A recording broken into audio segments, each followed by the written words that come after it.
Hello, everyone. This week we are talking about chronic diseases. So last week we talked about infectious diseases, communicable diseases, and this week we're talking about chronic diseases.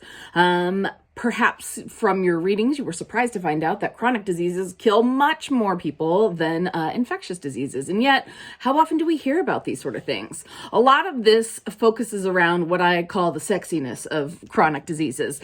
Are chronic diseases sexy to fight? What do I mean by that? Well, when we think of different sort of social media and marketing campaigns, thinking about other sort of viral media, when we have something that is very compelling and heart-wrenching, so whether it's Ebola, where people are just dying everywhere, or whether it's, children and, dying of other sort of things before they're too young, right? Think of the ASPCA commercials with those poor dogs and Sarah McLachlan music, right?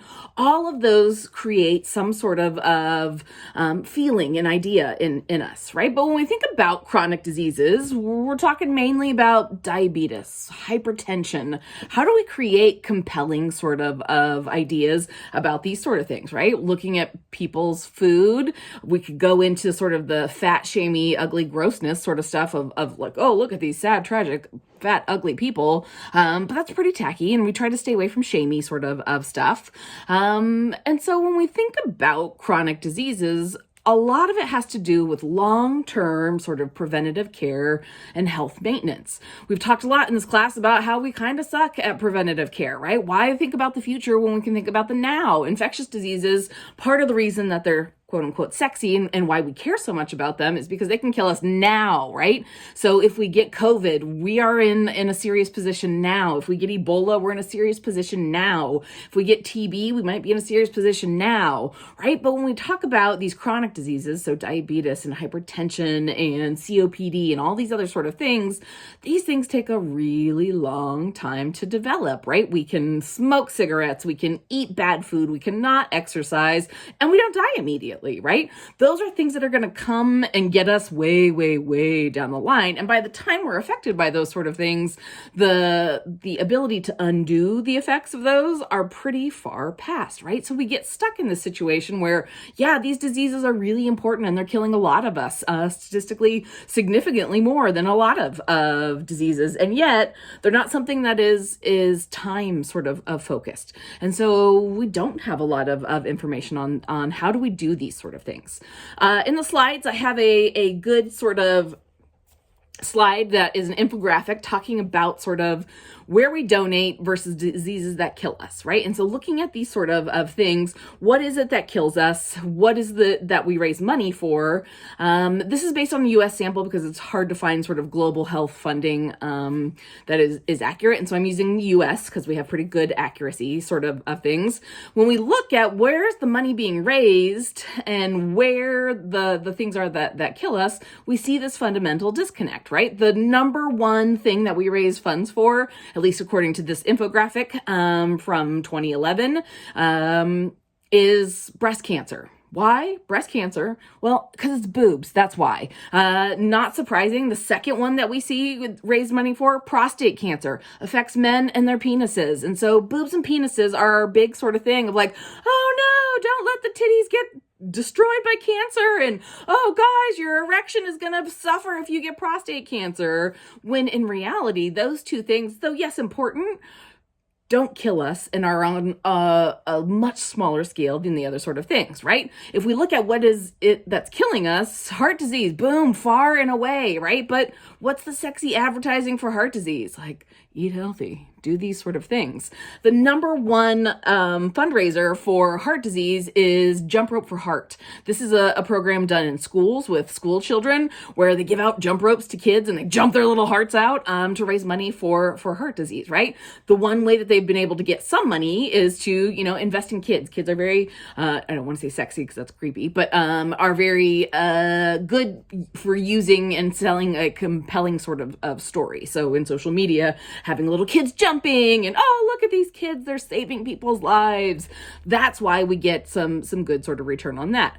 One of the things that is on this chart that is a funny sort of blip is there's a little gray dot for motor neuron diseases, including ALS. So sort of Stephen Hawking disease, where you have a fine sort of shutdown of your body progressively over time. Now, normally this is not something that kills a lot of people, but for everybody that is affected by ALS, they are killed progressively. But also, it's not something that usually raises a lot of money. So what the heck? Well, see, in this chart here, what they're talking about is the 2014 ALS Ice Bucket Challenge. It was one of the first viral media sensations where people dumped buckets of water on their head for some reason to raise awareness for ALS and raised money because of it. It's a total anomaly on sort of fundraising sort of things, which is why we continue to see viral videos about different sort of issues, because people are always hoping that, like the Ice Bucket Challenge, that somehow it will catch on and people will raise a lot of money for something that otherwise normally wouldn't get a lot of money. ALS funding does not get a lot of funding in a lot of different sort of ways, right? And so when we think about these sort of things, how do we sell a disease? That leads to a lot of different sort of questions about these sort of things. I'm going to have you watch a documentary this week about sugar.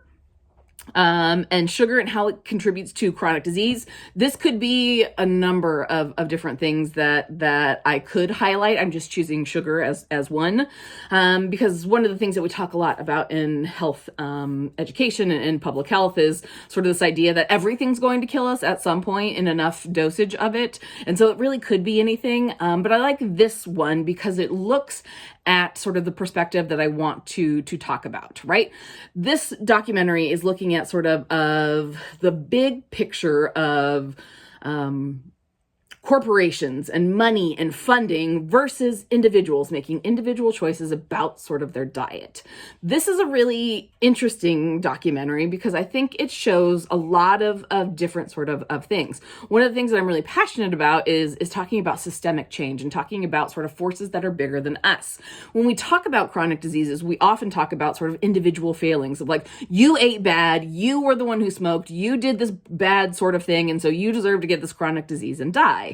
Right? But what we often fail to acknowledge is thinking about these bigger systemic sort of factors. And so this documentary, The Secrets of Sugar, talks a lot about all the industries that are behind sort of global manufacturing of food and dietary guidelines and these sort of things.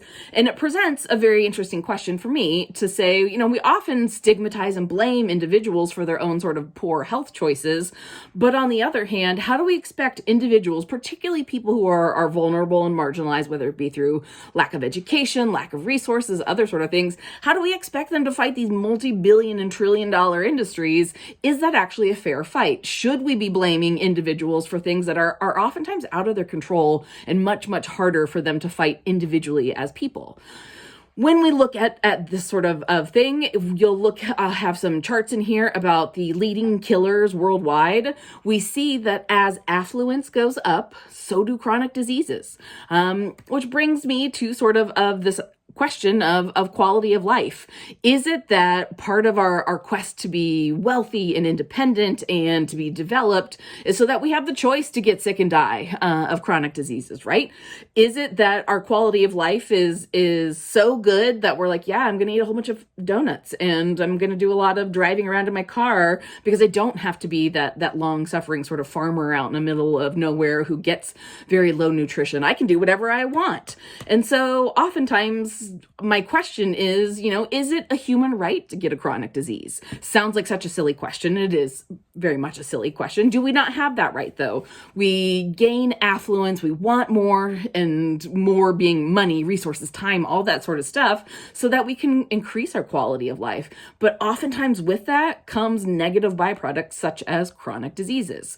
But again, chronic diseases are going to kill us down the line. They're not sort of infectious diseases that are going to kill us right away. And so isn't that sort of what we want? Should we even care about chronic diseases? Shouldn't we be like, yeah, everybody go eat and sit around and do whatever makes you happy because it's not going to kill you for a really long time. And so who cares, right?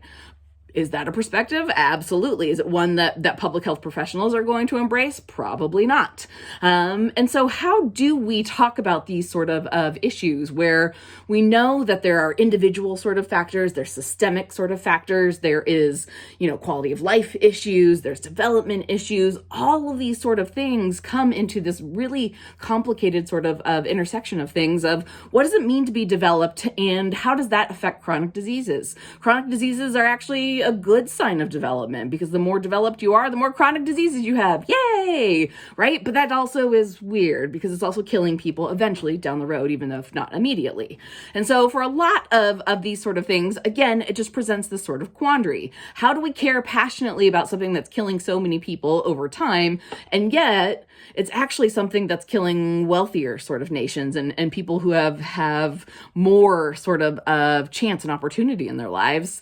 Is this something that we need to think about, right? When we're thinking about all the complexities of this world and all the things that we're trying to focus on and fight, is it a surprise that chronic diseases don't get a lot of airtime and a lot of attention on a global sort of scale? We're worried about war and infrastructure and vaccines and health and all these sort of things. Yeah, is it really a surprise that we don't care about diabetes in developing worlds? Because we're like, yeah, whatever. If they are getting diabetes because of their affluence, well, do we really care? It's an interesting sort of question to ask. And so that's what I'm asking you about this week. Is chronic disease something that we should care about? Is it something that we should dedicate a lot of resources to worldwide? Yes, in the United States, perhaps because it's our issue, because we are an affluent country, but worldwide, should it even be a global health priority? That's going to be your discussion for this week is convince me. Should this be something that we care about or should it not? All right, that's it. Talk to you later. Bye.